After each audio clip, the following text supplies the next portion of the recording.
હું તો ખુલ્લી ચેલેન્જ આપું છું. 100% હું રાજકીય પાર્ટી સાથે જોડાઈશ જ્યારે સમય આવશે ત્યારે. આવો ખુલ્લા મંચ પર ખંભે બેસાડીને કામ કર્યું છે, પણ ખંભેથી ખંભો એમને આપવાનો જ્યારે હતો હળદળની ઘટના પછી, કે આમ આદમી પાર્ટી છોડી ત્યારે દુઃખ હતું. 5 વર્ષ સુધી રાજુ કરપડાએ નિસ્વાર્થ ભાવે આમ આદમી પાર્ટીને મોટી કરવાનો પ્રયત્ન કર્યા. આમ આદમી પાર્ટીના પ્રદેશ નેતાઓથી લઈને રાષ્ટ્રીય નેતાઓ સુધી તમામને ખબર હતી કે જેલમાં રહેલો રાજુ કરપડા પાર્ટીના અમુક નેતાઓથી, પાર્ટીના નિર્ણયોથી નારાજ છે. જેલના દરવાજામાં એન્ટ્રી થઈ પછી સપોર્ટની જરૂર હતી. ગયો ત્યારે તો ખંભે બેસાડીને મૂકી ગયા હતા. મને નામ આપે કોણ વકીલ રાજુ કરપડાને મળવા આવ્યો પાર્ટી તરફ. મોડું શું કામ થયું ટેકનિકલી કારણો આપો. આ સવાલ હંમેશા જેલની અંદર જ્યારે હું સૂતો ને ત્યારે રાત્રે મને પૂછતો હતો. અને આ સિસ્ટમથી ચાલશે તો પાર્ટી ક્યારેય ઉપર નહીં આવે. ખેડૂતને હું મારા ભગવાન સમજુ છું. મારા ખેતરે લઈ જાવ, ગાંધીનગર લઈ જાવ, એ પણ નક્કી ખેડૂતો કરવાના છે. એ ઝઘડાને બજાર પર લાવવો મને યોગ્ય લાગતો નથી. મારું સ્પષ્ટ માનવું છે કે રાજુ કરપડાને બદનામ કરવાના જે ષડયંત્ર થયા એમાં ઈસુદાનભાઈ ખુશ નથી. તો સીધી વાત છે કે ઈસુદાનભાઈ ના ખુશ હોવા છતાં પણ કાંઈ થયું છે તો ઈસુદાનભાઈને પૂછ્યા વગર થયું છે. હાલ ભાજપમાં જોડાવાની કોઈ વાત નથી. આવનાર સમયમાં વિકલ્પ તરીકે માત્ર ભાજપ પણ નથી, અને ક્યારેય નથી જોડાવાનું આવું નથી કહેતો હું. ખેડૂત ન છૂટકે ખેતીની જમીન છોડી અને ક્યાંક ને ક્યાંક કારખાનાનો મજૂર બનવા લાચાર છે. તો એ બજેટમાં પણ ખરેખર એવી જ માંગ હોવી જોઈએ, 50% બજેટનો હિસ્સો ખેડૂતોનો હોવો જોઈએ. વિસાવદરમાં જ્યારે આમ આદમી પાર્ટીને સીટ મળી, ગોપાલ ઇટાલિયા ચૂંટાઈને આવ્યા, ત્યારે આમ આદમી પાર્ટી તરફી જે આપણી અપેક્ષાઓ હતી એ વધી ગઈ હતી. આમ આદમી પાર્ટીનો ગ્રાફ અહીંયાથી ક્યાંક અહીંયા આપણે પહોંચી ગયો હતો અને લાગતું હતું કે 2027માં કંઈક નવા જૂની થશે. પણ પછી એવું થયું કે આમ આદમી પાર્ટીના જે ટોચના નેતા હતા, ટોચના નેતા કહી શકાય એવા કરસનદાસ ભાદરકા હોય કે પછી રાજુ કરપડા, એ બધા ધીમે ધીમે રાજીનામા આપતા ગયા. ત્યારે હજી કેટલા રાજીનામા જોવાના છે એ તો સમય બતાવશે, પણ આ રાજીનામાનું કારણ શું છે? આમ આદમી પાર્ટી માટે આટલું સારું કામ કરીને અચાનક એનાથી છેડો ફાડવો, એના પાછળના કેટલાક રહસ્યો હશે એ જાણવાનો પ્રયત્ન કરવો છે. મારી સાથે જોડાયા છે રાજુ કરપડા. નમસ્કાર રાજુભાઈ. નમસ્કાર. આમ આદમી પાર્ટીમાં જોડાયા, બહુ સરસ કામ કર્યું અને પછી એમાંથી અચાનક રાજીનામું આપી દીધું. આ તમારી જે સફર છે એને કઈ રીતે તમે દર્શાવશો? આમ આદમી પાર્ટીમાં હું 2021-22માં જોડાયો, 21ના એન્ડમાં. સમજો કે 2026ની શરૂઆતમાં આમ આદમી પાર્ટી છોડી. કારણો જે હતા એ દરેક પ્લેટફોર્મ પરથી જ્યારે મને મોકો મળ્યો ત્યારે મેં મૂક્યા છે. હું એવું માનું છું કે વારંવાર એક જ વ્યક્તિ પર ઠીકરા ફોડવા એના કરતાં બેટર એ છે કે કારણો દર્શાવી દીધા છે. હવે ક્લિયર વાત એ છે કે રાજુ કરપડાએ જ્યારે 2021માં આમ આદમી પાર્ટી જોઈન કરી, એ દિવસે મને એવું લાગતું હતું કે મારો નિર્ણય સાચો છે. એ દિવસ માટે એ નિર્ણય પરફેક્ટ હતો. એની પહેલા હું ખેડૂતો માટે કામ કરતો હતો 2017-18થી. ખેડૂતો માટેના કામ મેં પાર્ટીમાં જોડાણો ત્યારે પણ નથી છોડ્યું, પાર્ટીમાં નહોતો ત્યારે નથી છોડ્યું. આજે પાર્ટી છોડી દીધી, ખેડૂતોના કામ ચાલુ રહેશે. 2021માં પાર્ટીમાં જોડાયો, એ નિર્ણય એ સમય માટે યોગ્ય હતો.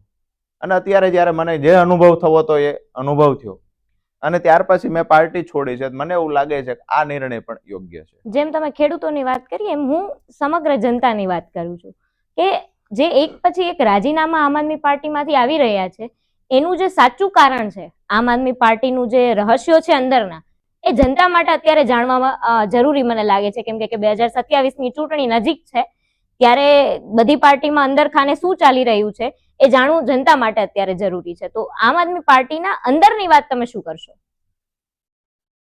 એક સમયનો હું એ આમ આદમી પાર્ટીનો સભ્ય હતો, હિસ્સો હતો.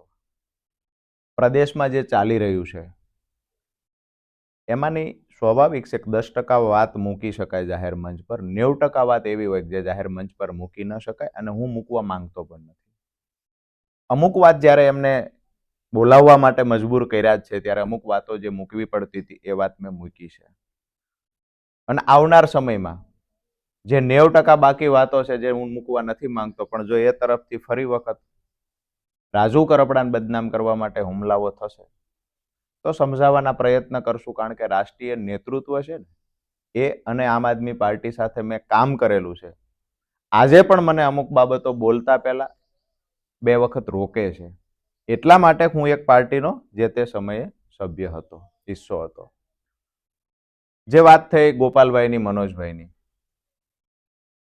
તો આમ આદમી પાર્ટીના લગભગ મોટાભાગના નેતાઓ મારું રાજીનામું આપ્યું એ પહેલાથી આ બાબતને જાણતા હતા. રાજીનામું આપ્યું ત્યારે પણ એ લોકોને ખ્યાલ હતો કે રાજીનામું આપવાનું યોગ્ય કારણ શું છે, ખરેખર સાચું કારણ શું છે. ભૂતકાળમાં પણ ઘણા બધા નેતાઓ એવા છે કે જે નાના નેતાઓ હતા, જિલ્લાના નેતા હતા, કોઈ સંગઠનમાં કામ કરતા હતા. એ નેતાઓ છે કે જેને કારણ બતાવવા માટે યોગ્ય પ્લેટફોર્મ નથી મળ્યું. કારણ તો આ જ હતા. એમાંના તમામ લોકો, મેં એવું પણ સાંભળ્યું આમ આદમી પાર્ટીના નેતાઓ પાસેથી કે જે લોકો જાય છે એ એક જ કારણ આપે છે.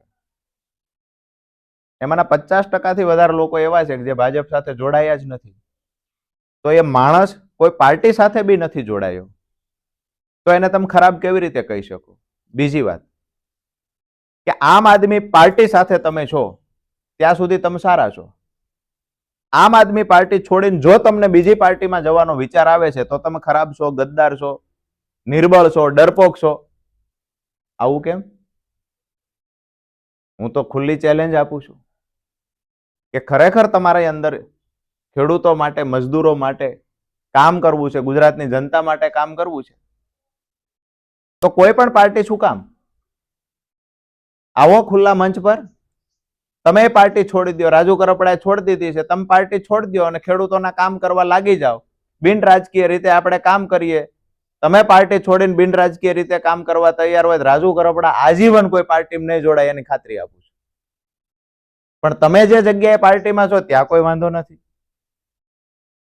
રાજુ કરપડા કે બીજા કોઈ નેતા અન્ય કોઈ પાર્ટીમાં જાય તો એ ખેડૂતો માટે ગદ્દાર છે. આ કેવું?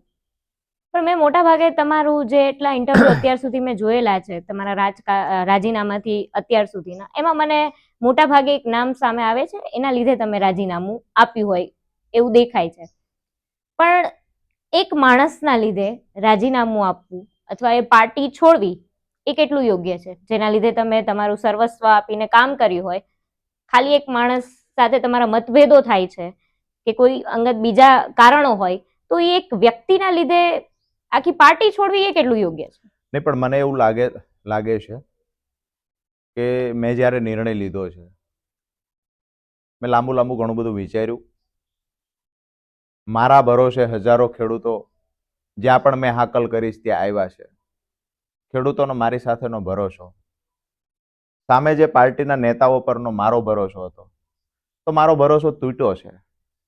તો સ્વાભાવિક છે કે મારી સાથે રહેલા ખેડૂતોનો ભરોસો પછી મારી સાથેથી તૂટી જાય ને ત્યાર પછી મને સમજાય, એના કરતા બેસ્ટ એ છે કે મને સમયસર સમજાઈ જવું જોઈએ. વાત આપે કરી માત્ર એક માણસના કારણે કેમ? હું એવું માનું છું કે જેની સાથે રહ્યા છીએ ત્યાં વાદ વિવાદો હંમેશા કરવા, એના કરતા બેસ્ટ એ છે કે જગ્યા છોડીને આપણે નીકળી જવું. એ વસ્તુ સાચી છે, પણ જ્યાં રહ્યા હોય, જેની સાથે ખભેથી ખંભા મળાવીને કામ કર્યું હોય અને એની સાથે જ્યારે મતભેદો ઉભા થાય ત્યારે તમે ચોક્કસથી વાત કરી જશે એમની સાથે બેસીને. આજે થયું એની વિશે આપણે ચર્ચા કરીએ, કોઈ નિરાકરણ આવતું હોય તો એ નિરાકરણ સુધી પહોંચીએ. તમે ચોક્કસથી વાત કરી હશે. તો એ વાત પરથી તમને શું લાગ્યું ગોપાલ ઇટાલિયા સાથે વાત કરીને? ખંભેથી ખંભો આપવાની વાત છોડો, ખંભે બેસાડીને કામ કર્યું છે. સમય આવ્યો ત્યારે અમે અમારા ખંભે બેસાડીને કામ કર્યું છે, અને એનો આજ પણ દુઃખ એટલા માટે નથી કે એ દિવસે અમને યોગ્ય લાગતું ને અમારી વફાદારી હતી, તો ખંભે બેસાડીને કામ કર્યું છે. પણ ખંભેથી ખંભો એમને આપવાનો જ્યારે હતો હળદળની ઘટના પછી, એમાં ક્યાંક ને ક્યાંક ફરજ ચૂકી ગયા. તમામ આક્ષેપો જે થયા, તો આટલું કામ કર્યા પછી પણ હું વાસ્તવિકતા એક આજે એ પણ સ્વીકારું છું કે આમ આદમી પાર્ટી છોડી ત્યારે દુઃખ હતું, પણ મેં છોડી અને મારા પર જે એલિગેશનો એ તરફથી થવાના ચાલુ થયા ત્યારે મને એવું લાગ્યું કદાચ આજથી મેં જોડાયો એ જ વખતે છોડી એ તો તમને છોડી ત્યારે આઈડિયા હશે જ, છોડતા પહેલા તમને ખબર હશે કે એલિગેશન આવશે? એટલી બધી નહોતી ખબર, કારણ કે હું એવું માનતો હતો 5 વર્ષ મેં પાર્ટીમાં યોગદાન આપ્યું છે. એ કરસનદાસ ભાદરકા બાપુ હોય તો એમને જ્યારે રાજીનામું આપ્યું હતું એની 5 મિનિટ પછી એમના પર પણ એલિગેશન લાગ્યા તો મારી દ્રષ્ટિએ આ એકદમ ખોટી વાત છે, બિલકુલ ખોટી વાત છે કે આ ન થવું જોઈએ. હું એવું સ્પષ્ટ માનનારો વ્યક્તિ છું. પણ ત્યારે તો તમે પણ હતા એમાંના એક. કરસનદાસ ભાદરકા બાપુએ જ્યારે છોડ્યું આમ આદમી પાર્ટી, એમને અંગત કારણો જ પહેલા બતાવ્યા હતા. એમને પછી એ તો પછીથી આવ્યું કે આમ આદમી પાર્ટીના એમના જે મતભેદો એમને પછીથી ખોલ્યા. જ્યારે પહેલું એમનું રીઝન હતું એ અંગત કારણો, એમની સ્વાસ્થ્ય બરાબર નથી ને એ માટે જ. ત્યારે આમ આદમી પાર્ટીના નેતાઓ બોલ્યા હતા કરસનદાસ ભાદરકા. આમ આદમી પાર્ટીના કોઈ પણ નેતાએ પાર્ટી છોડી હોય એને ન શોભે એવું એક પણ નિવેદન રાજુ કરપડાએ આજ દિવસ સુધી નથી આપ્યું. પણ ત્યારે જો તમને ખબર હોય હવે હું તમારી સાથે જ છું અને તમે કોઈ ખરાબ નિવેદન આપો છો અને પછી હું કહું કે મારી સાઈડથી તો નથી આવ્યું ને, એ તો તમે આપ્યું છે, આ વસ્તુ પણ ખોટી ના કહેવાય. નહીં નહીં વ્યક્તિગત આક્ષેપો થતા પહેલા જાહેર જીવનમાં રહેલા માણસે 10 વખત વિચારવું જોઈએ. 100%. શિશિરી માનસિકતા ક્યારેય જાહેર જીવનમાં રહેલા માણસને શોભતી નથી. કોઈના રેકોર્ડિંગ ખોટા ઉપજાવી કાઢવા, એની પાસે પ્રેસ કોન્ફરન્સ કરાવી, આગલા દિવસે કોઈને બોલાવીને કહેવું કે ભાઈ રાજુભાઈ કરપડાને તમે પહેલા મળવા જાઓ અને પછી મળીને આવો એટલે હું એક તમને રેડી કરી દઉં રેકોર્ડિંગ. આ બધું શું છે? આ શિશિરી માનસિકતા નહીં તો શું છે? આરોપોની જે વાત છે, કોઈ પણ માણસ પાર્ટી છોડે છે એના પર આરોપ આપણા તરફથી ન થવા જોઈએ. પાર્ટી માટે ક્યાંક ને ક્યાંક 1 કલાક પણ આપી છે એ માણસે, પાર્ટી માટે 5 વર્ષ આપ્યા છે. ગુજરાતની જનતા જાણે છે, તમામ લોકો જાણે છે, 5 વર્ષ સુધી રાજુ કરપડાએ નિસ્વાર્થ ભાવે આમ આદમી પાર્ટીને મોટી કરવાનો પ્રયત્ન કર્યા છે. પાર્ટી પાસેથી મેં અપેક્ષા શું રાખીને પાર્ટીએ મને શું આપ્યું છે? અને બીજી વાત કે પાર્ટી પાસેથી કાંઈ લેવાની અપેક્ષાથી હું જોડાયો બી નહોતો. મને આપ્યું ન આપ્યાથી દુઃખ નથી, પણ મેં 5 વર્ષ અમારા ખેડૂતોની ભાષામાં કહીએ મફતમાં હાથીપણું કર્યું. જ્યારે મેં કહ્યું કે મારે હાથીપણું નથી કરવું, તો એ તો આઝાદી મને હોવી જોઈએ ને, કે મારે તમારી સાથે કામ નથી કરવું એટલે એ ચાલુ કરી દેવું કે રાજુ કરપડા ખરાબ છે, રાજુ કરપડાને કોઈએ રાખવો ને, રાજુ કરપડા બદનામ છે, રાજુ કરપડા ડરપોક છે એટલે અમારી પાર્ટી છોડીને ભાગી ગયા. ભાઈ તમારી પાર્ટીમાં છો તો નીડર છો, મળદ મુસાળા છો, તમારી પાર્ટી છોડી એટલે ગદ્દાર છો. આ તો સીધી ગુજરાતના ખેડૂતોને ગુજરાતની જનતાને ગુમરાહ કરવાની વાત છે. પણ લોકો સારી રીતે જાણે છે, મારે બોલવું પડે એવું નથી. મેં કરેલા અત્યાર સુધીના કામ લોકો સારી રીતે જાણે છે ને આવનાર સમયમાં પણ જ્યારે કામની જરૂર પડશે ત્યારે સૌથી પહેલા રાજુ કરપડા જ ખેડૂતોની વચ્ચે ઉભો હશે. રાજીનામાની વાત સૌથી પહેલા આમ આદમી પાર્ટીમાંથી તમે કોને કરી હતી? જ્યારે હું જેલમાંથી છૂટ્યો ત્યારે અમે સ્વાભાવિક છે કે મેં મીડિયા સામે આવીને કોઈ નિવેદનો નહોતા આપ્યા, એટલા માટે હું નારાજ હતો. આમ આદમી પાર્ટીના પ્રદેશ નેતાઓથી લઈને રાષ્ટ્રીય નેતાઓ સુધી તમામને ખબર હતી કે જેલમાં રહેલો રાજુ કરપડા પાર્ટીના અમુક નેતાઓથી, પાર્ટીના નિર્ણયોથી નારાજ છે. તમામ લોકોને ખબર હતી. 4.5 મહિનાની અંદર જે વકીલોની ફોજની વાત કરવામાં આવે છે, જેલમાં ગયા ત્યારે તમારી પાર્ટીએ કેટલો સપોર્ટ કર્યો હતો? એ જ વાત છે. ગયો ત્યારે સપોર્ટ કર્યો હતો. જેલના દરવાજામાં એન્ટ્રી થઈ પછી સપોર્ટની જરૂર હતી. ગયો ત્યારે તો ખંભે બેસાડીને મૂકી ગયા હતા. રાજુ કરપડા જેલમાં રહ્યો એનો વાંધો નહોતો, એની સાથે ખેડૂતો પણ હતા. જે ખેડૂતોનું 9 વર્ષ જેલમાં હતું, જે ખેડૂત પરિવારોએ ક્યારેય પોલીસ સ્ટેશન નહોતું જોયું. ખેડૂતો સાથે અંદર પણ રાજુ કરપડા જે મદદ કરી શકતો તો એ તમામ પ્રકારની મદદ રાજુ કરપડાએ ખેડૂતોને કરી છે. એ કેસની અંદર જે ખેડૂતો રાજકોટ જેલમાં હતા, અમરેલી જેલમાં હતા, ભાવનગર જેલમાં શરૂઆતમાં જે પકડાયા 65 ખેડૂતો, એમાંનો એક પણ ખેડૂત આજ સુધી એવું નથી બોલ્યા કે રાજુભાઈનો નિર્ણય ખોટો છે. એ ખેડૂતો દિલથી એવું માને છે કે આ નિર્ણય સાચો છે. એટલા માટે માને છે કે એ લોકો જેલમાં મારી સાથે હતા. જેલની અંદર પણ મારી ઘણી મર્યાદાઓ હોય તેમ છતાંય ખેડૂતોને જેટલું પણ મદદરૂપ થવાય એટલું હું અંદર મદદરૂપ થયો છું, જે ખેડૂતો અંદર હતા. દુઃખ એ વાતનું રહ્યું કે સાલું જેલમાં પહોંચાડવા સુધી પાર્ટીએ ખૂબ સપોર્ટ કર્યો, જેલમાં તો પહોંચાડી દીધા. પછી અમારા નિર્દોષ ખેડૂતો જે હતા, જેના માટે અમે વારંવાર કહેતા હતા કે અહીંયા વકીલને મોકલો, અમારી મુલાકાત થતી નથી બીજા કોઈ સાથે, વકીલ તો દિવસમાં 5 વાર આવે તો પણ મુલાકાત થઈ શકે, તો પાર્ટી તરફથી વકીલ મોકલો. 4.5 મહિના જેટલો સમય થયો, મને નામ આપે કોણ વકીલ રાજુ કરપડાને મળવા આવ્યો પાર્ટી તરફથી. 4.5 મહિનાની અંદર કોઈ મળવા નથી આવ્યું. ખેડૂતો જયારે મને કાંઈ પૂછે છે જેલની અંદર, તો એ ખેડૂતોનું કયા મોઢે જવાબ આપું? કે પાર્ટીનો વકીલ મળવા નથી આવતો એ જવાબ આપું? મારી વાત પાર્ટી સાંભળતી નથી એ જવાબ આપું? જે લોકોએ મને જેલ સુધી મોકલવામાં કહ્યું હતું પાછળ અમે આટલું કરશું, આટલી હેલ્પ કરશું, આ વકીલો રાખશું, આ મુદ્દાઓ લેશું, એ લોકોને તો રાજુ કરપડાનો ફોટો બેનરમાં આવ્યો એમાંય વાંધો હતો. છોડાવવાની વાત તો છોડો. તો આ મદદ ના કરવા પાછળનું રીઝન શું હતું? હશે રીઝનો, એમને જ પૂછવું પડે, મને તો ખબર નથી. રીઝન તો કાંઈ એમની પાસે જ હશે. મેં તો પહેલા પણ કહ્યું છે, રાજુ કરપડા જેલમાં વધારે સમય રહ્યો હોય, ખેડૂતો પણ અમુક સમય વધારે રહેવું પડ્યું, તો એનું કારણ ક્યાંક ને ક્યાંક અમુક લોકો છે, એ મેં પહેલા પણ કહ્યું છે અને ટેકનિકલી રીતે કહું છું, કોઈ વાહિયાત આક્ષેપ નથી. સીધી વાત હું તમને એક ઉદાહરણ આપું કે ભાવનગર વાળા, આવા ઉદાહરણ જોઈએ એટલા આપું અને પ્રૂફ સાથે આપી શકું કે ભાવનગર વાળા કેસની અંદર 11 તારીખે રાજુ કરપડાને પોલીસ લઈ જાય છે રાજકોટ જેલથી. 12 તારીખે મને પાછો મૂકવા રાજકોટ આવે છે. એ વખતે નીચે ચીફ કોર્ટની અંદર જામીન મૂકેલા હતા. એનો ઓર્ડર 12 તારીખે રાખ્યો, એટલે 12 તારીખે હું જેલે આવ્યો પછી શું ઓર્ડર આવ્યો એ મને ખબર ના હોય. ત્યાંથી મારા પરિવાર સાથે મારો ટેલિફોનિક વાત થાય અઠવાડિયામાં 3 વખત. પરિવારને મેં પૂછાવડાવ્યું ભાવનગર જામીન થઈ ગયા કે કેમ, જે ઓર્ડર પર હતું. પરિવારને પાર્ટી તરફથી કહેવામાં આવ્યું જામીન મંજૂર થઈ ગયા છે, તમે હમણાં થોડો સમય જામીન લઈને આવતા નહીં, કારણ કે આપણે ઓલરેડી બોટાદવાળા કેસમાં તો અંદર રહેવાનું છે. 15 દિવસ થયા એટલે મેં પરિવારને કહ્યું તમે જામીન લઈને જાઓ, જામીન ભરી દો એટલે એ બીડો અહીં જમા થાય, એક કેસની વાત પૂરી થાય. જ્યારે મારો પરિવાર 28 તારીખ 29 તારીખે ત્યાં જાય છે, આ વાત છે 11મા મહિનાની. 11મા મહિનાની 11 તારીખે મને પોલીસ લઈ ગયેલી, 12 તારીખે ઓર્ડર થઈ ગયો, જામીન થઈ ગયા, આવું પાર્ટીએ કહેલું. 28 29 તારીખે જ્યારે મારો પરિવાર ભાવનગર જાય છે જામીન લઈને, ત્યારે એમને ખબર પડે છે કે જામીન મંજૂર જ નથી થયા. મને આ સમાચાર મળે છે ત્યારબાદ 2 દિવસે કે પાર્ટી તરફથી ખોટું બોલવામાં આવ્યું, જામીન તમારા થયા જ નથી.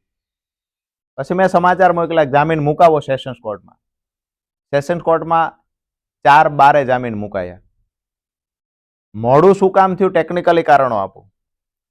4 ડિસેમ્બરે જામીન મુકાયા, ત્યાર પછી 18 ડિસેમ્બર સુધી 4 વખત તારીખો પડી. તારીખો પડવાનું એક જ કારણ હતું કે ત્યાં મારો વકીલ હાજર નહોતો. આનાથી મોટી દુર્ભાગ્યની વાત બીજી કઈ હોઈ શકે? ખેર, જે થયું તે, પણ મારું સ્પષ્ટ માનવું છે કે કદાચ લીગલ ટીમ કામે લાગી ગઈ હોત, કદાચ સારા વકીલો તરત કામ પર લાગ્યા હોત, તો ખેડૂતો વહેલા છૂટ્યા હોત. અમે 4.5 મહિનાને બદલે 4.5 વર્ષ રહીએ તો બી તકલીફ નથી. પણ જે ખેડૂતો આવ્યા હતા ને એ આમ આદમી પાર્ટીને જોઈને નહોતા આવ્યા. જે ખેડૂતો આવ્યા હતા એ રાજુ કરપડાને પોતાનો સમજીને ત્યાં આવેલા હતા. અને જ્યારે મને પોતાનો સમજીને કોઈ લોકો ત્યાં આવ્યા હોય તો એ ખેડૂતોની ચિંતા મન થવી જ જોઈએ. એક ખેડૂત આગેવાન તરીકે મને પીડા હતી, એ પીડા પાર્ટીમાં બહાર રહેલા લોકોને શા માટે નહોતી? આ સવાલ હંમેશા જેલની અંદર જ્યારે હું સૂતો ને ત્યારે રાત્રે મને પૂછતો હતો. બહાર આવીને પાર્ટી સાથે વાત કરી હતી કે તમારી લીગલ ટીમ કેમ ત્યાં ના? 1 તારીખે જ્યારે હું બહાર આવ્યો છું ત્યારે પ્રદેશના સહપ્રભારી ગોપાલભાઈ સાગરભાઈ એ આવ્યા હતા. એમને બધાને ખબર હતી કે શું બહાર રંધાયું છે, બધું જાણતા હતા. જ્યારે આવ્યા ત્યારે પણ આ વાત જે હતી એ વાત જ મેં કરેલી. ખરેખર આવી ભૂલો થઈ છે અને આ સિસ્ટમથી ચાલશે તો પાર્ટી ક્યારેય ઉપર નહીં આવે. આ જ સિસ્ટમથી ચાલશે તો હું ખેડૂતોને સાથે રાખીને શા માટે આમ આદમી પાર્ટીમાં રહીને લડાઈ લડું? તમે મોટી મોટી વાતો કરી છે કે અમે આ કરશું આ કરશું, એમાં એટલું થતું નથી કાંઈ એ પ્રમાણેનું. તો મારામાં જેટલી તાકાત છે એટલી જ તાકાતથી હું લડું ને. શું કામ ભરોસો તમારી પર રાખીને લડું? મેં તો 1 તારીખે જ કહેલું હતું કે ટૂંક સમયની અંદર મારા ઘરના પ્રસંગો છે, મારો પરિવાર ખૂબ નારાજ છે તમારાથી, મારી સાથે રહેલી ખેડૂતોની ટીમ ખૂબ નારાજ છે. મને આ બિહેવિયર તમારા નથી ગમ્યા, પરિવાર સાથેના બિહેવિયર નથી ગમ્યા. અમુક ખેડૂત પરિવારોએ ડાયરેક્ટ ફોન કર્યા છે, તેની સાથે પણ ખરાબ વ્યવહારો થયા છે. તો જે ખેડૂતને હું મારા ભગવાન સમજુ છું, એ ખેડૂત પરિવારોના અપમાન થાય, એ ખેડૂત પરિવારોને વધારે સમય જેલમાં એટલે રહેવું પડે કે તમે પાછળ મહેનત નથી. બતાવવામાં આવ્યા લિસ્ટ કાઢી કાઢીને આટલા વકીલો હતા. એ તો ચાર્જશીટ બન્યા પછી એ વકીલોની ફોજની વાત થઈ. ખરેખર તો યોગ્ય સમય પહેલા 27 તારીખે પહેલું જ હિયરિંગ જ્યારે બોટાદમાં હતું એ દિવસે વકીલો ક્યાં હતા? હાઈકોર્ટથી આવશે, સુપ્રીમથી કોઈ નથી આવ્યું. જે છે તે એ વાતને હવે મને લાગે છે ભૂલી જવી જોઈએ. નવી દિશામાં આગળ ખેડૂતો માટે આપણે શું કરી શકીએ એ દિશામાં આગળ વધવું જોઈએ. હું મારા જૂના સવાલ પર આવું કે તમે રાજીનામાની પહેલી વાત, રાજીનામું આપ્યું એ આમ આદમી પાર્ટીના કયા નેતાને કર્યું હતું? હું આમ આદમી પાર્ટીના અમારા અહીંના ગુજરાતના સહપ્રભારી છે, બંને સહપ્રભારી સાથે પણ વાત થયેલી, પ્રભારી સાથે પણ વાત થયેલી.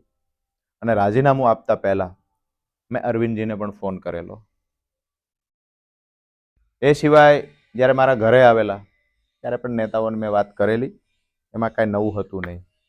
એમને ખબર હતી અને જે કારણો હતા એ કારણો સોલ્વ કરી શકે એવું આમ આદમી પાર્ટીના નેતાઓ પાસે કોઈ જ પ્રકારે અપેક્ષા રાખી શકાય એવું એટલે નહોતું કે એમાં એ લોકો મજબૂર હતા, ક્યાંક ને ક્યાંક લાચાર હતા. મને દેખાયું પાર્ટીને પણ અમુક 1-2-3 લોકો બ્લેકમેલ કરતા હોય એવું દેખાયું. મને સ્પષ્ટ દેખાયું કે આ જગ્યા મારે છોડી દેવી જોઈએ. મારે કોઈ સાથે ત્યાં કોઈ અમારા ખેડૂતો કહે એ પ્રમાણે શેઢો પાળો વેચવાનો હતો નહીં, મારે કોઈ ભાગ પડાવવાનો નહોતો. હું શા માટે એ ઝઘડાની અંદર રહું? મને જાહેર જીવનમાં પણ ખેડૂતો લાવ્યા છે, અહીંયા સુધી પણ ખેડૂતોએ પહોંચાડ્યો છે, આગળ મારા ખેતરે લઈ જાવો, ગાંધીનગર લઈ જાવો, એ પણ નક્કી ખેડૂતો કરવાના છે. તો હું શા માટે કોઈની અપેક્ષા રાખીને એમની સાથે વાદ વિવાદ કરવા માટે એ પ્લેટફોર્મ પર ઉભો રહું? હું રાજકીય માણસ જ નથી, હું લાગણીનો માણસ છું. અને મારી સામે કોઈ ખેડૂત કે ગરીબ કોઈ દુઃખી થતા હોય તો હું ક્યારે જોઈ તમે કોઈ પાર્ટી સાથે જોડાયેલા છો એટલે જોડાયેલા હતા કે છો એટલે તમે એક રાજકીય માણસ છો એ સ્વાભાવિક રીતે કહી શકાય. બિલકુલ કહી શકાય, રાઈટ.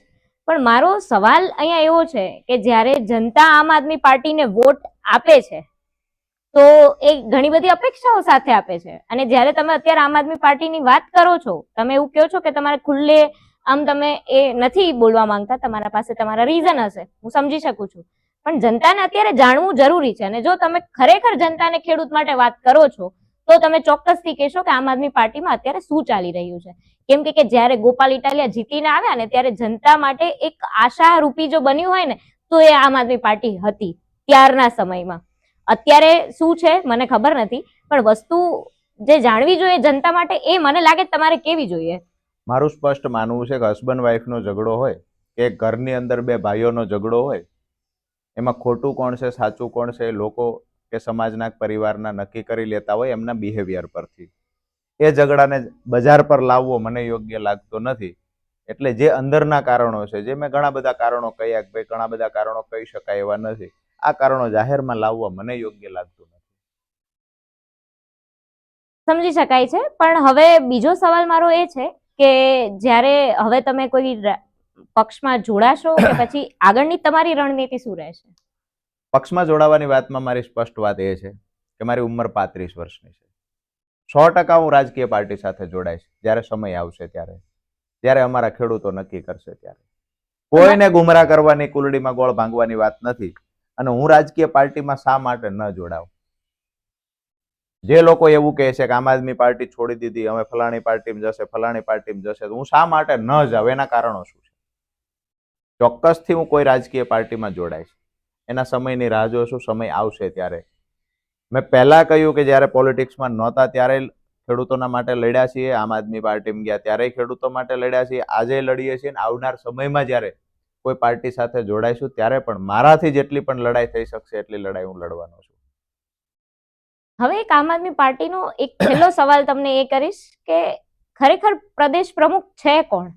ઈસુદાન ગઢવી છે, બધાને ખબર છે, પણ જ્યાં બેક સાઈડ જે ચાલે છે, તમે પણ પહેલી વાત સહપ્રભારીને કરી હતી, જ્યારે પ્રદેશ પ્રમુખને કરવાની હોય તો આ એક જે મારે ગુથથી મેં ઈસુદાનભાઈ ગઢવીનું પણ ઇન્ટરવ્યુ લીધેલું છે, એમના પણ ઘણી વાત પરથી મને જાણવા મળ્યું છે કે એમને અને ગોપાલ ઇટાલિયાને અણબનાવ છે, પણ કોઈ એવા પદ પર છે અત્યારે કે જાહેરમાં આવીને એકબીજાને બોલી શકે એ સ્થિતિ નથી.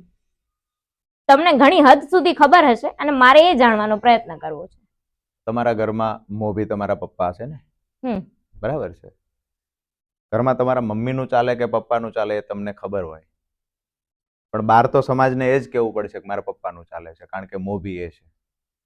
એ મારી જો એ છે ને, તમે મને આ ડિપ્લોમેટિક વાતમાં ઇમોશનલ વેમાં લઈ જાઓ છો. હું નહીં જાઉં.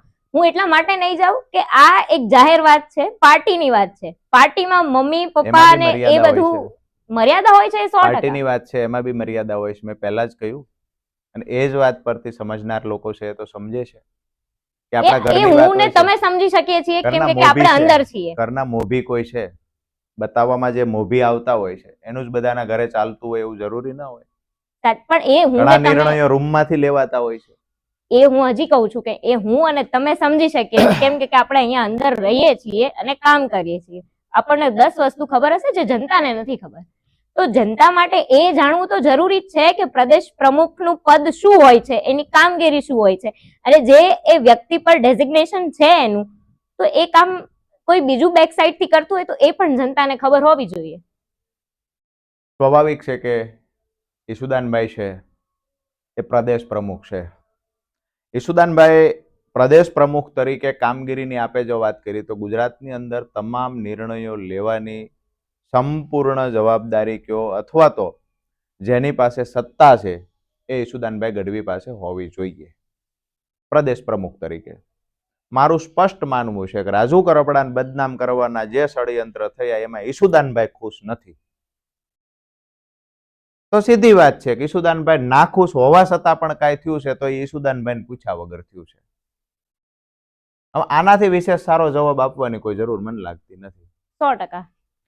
તો હવે તમે વહેતા સમાચારો મળ્યા છે કે તમે આગામી ભાજપમાં જોડાવાના છો. કદાચ એ જે તમારી પૂર્વ પાર્ટી હતી એમાંથી જ આવ્યા છે.